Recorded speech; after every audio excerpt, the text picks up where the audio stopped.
उत्तर प्रदेश की राजधानी लखनऊ से 60 किलोमीटर दूर उन्नाव जिले का एक गांव हिंदीपुर एक ऐसा गांव है जहां अभी तक विकास नाम की योजना की हवा नहीं है। हिंदूपुर में गरीबों की बस्ती दूर से ही नज़र आती है। गांव में प्रवेश के दो रास्ते हैं। सड़क भी गांव से कुछ दूर है। गांव के एक ओर 20 साल की नंदिनी का घर है। बस वह 5 बहनें और 2 भाई में से सबसे छोटी है। विश्वकर्मा बिरादरी की नंदिनी का घर गांव के गरीब परिवारों में आता है। कच्ची दीवारें और धान के पुआ से बने छपरे वाला घर। नंदिनी पढ़ाई में तेज थी।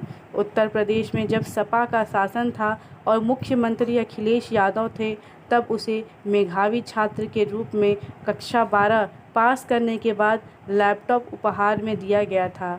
नंदिनी के घर के सामने ही एक मंदिर बना था। यहाँ पर शिवम त्रिवेदी का अक्सर उठना बैठना होता था। शिवम गांव के प्रभावशाली ब्राह्मण परिवार का था। वो घंटों तक यहीं अपना समय गुजारता रहता था। शिवम नंदिनी के घर परिवार की मदद भी करता रहता था। इस मदद की एक बड़ी वजह नंदिनी थी, जिसे वह मन ही मन में पसंद करने लगा था। यह बात शिवम के परिवार के लोगों को पसंद नहीं थी।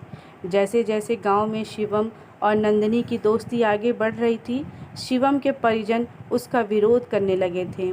एक दिन की बात है, शिवम और नंदिनी मंदिर पर बैठकर बातें कर रहे थे। यह बात शिवम के माँ को पता चली तो वह अपने छोटे बेटे शुभम के साथ वहां आई और लड़की को बुरा भला कहना शुरू कर दिया। शिवम के घर वालों ने जब नंदिनी को बुरा भला कहना शुरू कर दिया तो नंदिनी ने भी उन्हें इसी तरह जवाब दिया। यह बात शिवम के भाई शुभम को बुरी लगी। उसने नंदिनी के साथ झगड़ा शुरू कर दिया। झगड़े के दौरान शिवम पूरी तरह चुप रहा। झगड़े के बाद शिवम के घर वालों ने उसे नंदिनी से दूर रहने की सलाह दी। शिवम ने भी घर वालों की बात मानते हुए नंदिनी से बात करनी बंद कर दी। कुछ दिन शिवम नंदिनी से दूर रहा भी, लेकिन यह दूरी ज़्यादा समय तक बनी नहीं रह पाई। नंदिनी शिवम से शादी करना चाहती थी, इसलिए वो शिवम पर शादी करने का दबाव बनाने लगी। शिवम घर वालों और नंदिनी के बीच फंसा रहा। आखिर नंदिनी ने दबाव में 19 जनवरी 2018 को नोटिस शपथ पत्र के जरिए शिवम त्रिवेदी से नंदिनी से शादी कर ली।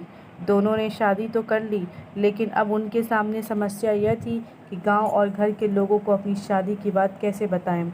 शादी के बाद दोनों अपने गांव से दूर रायबरेली शहर के साकेत नगर में रहने लगे।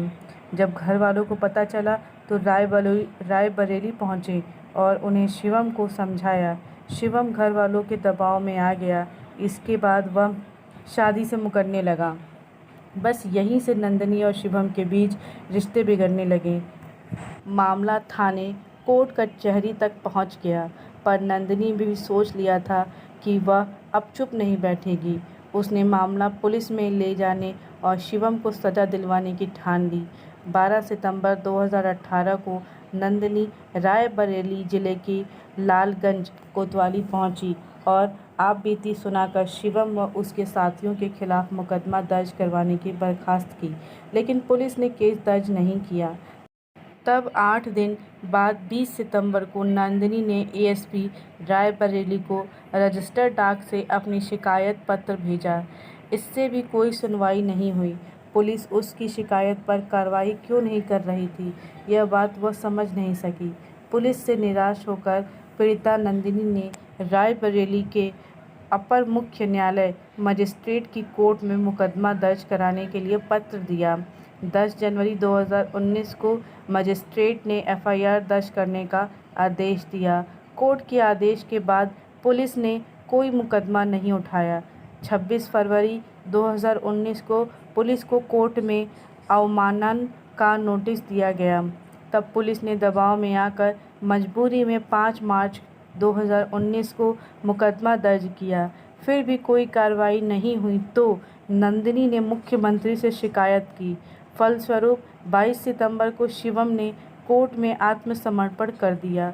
पुलिस के देर से मुकदमा दर्ज करने और धीमी गति से जांच चलने शिवम को जल्दी जमानत मिल गई।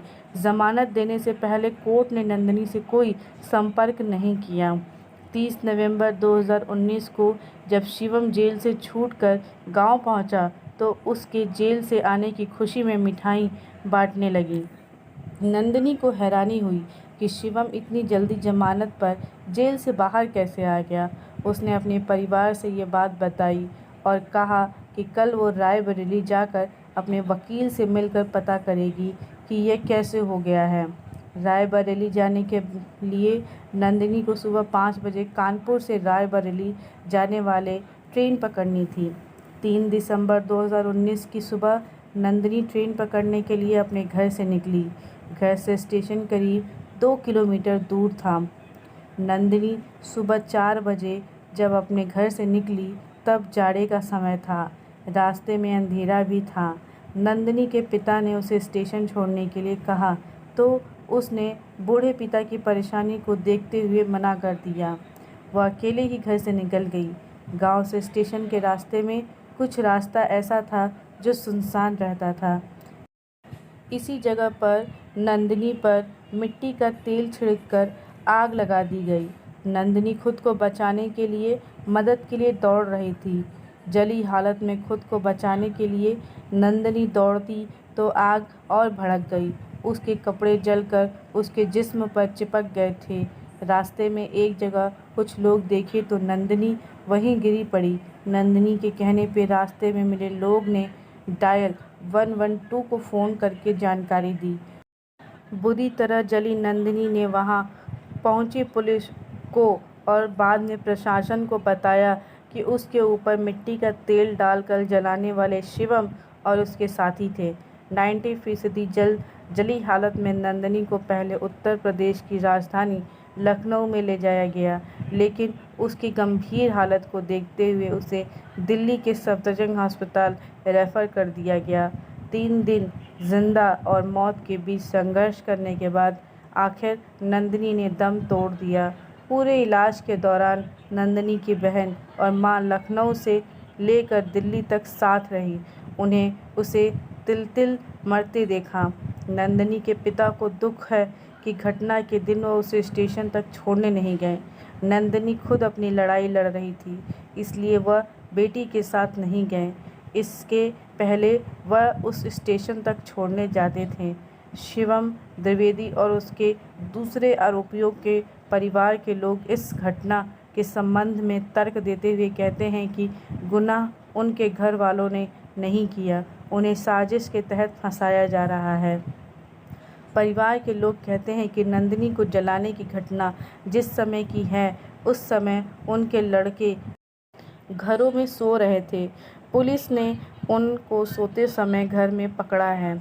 अगर उन्हें अपराध किया है तो आराम से घर में नहीं सो रहे होते।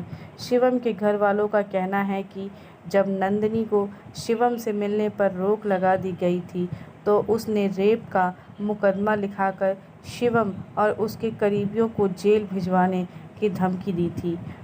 उन्होंने नंदिनी और शिवम के रायबरेली में रहने की बात खुद को अनजान बताया।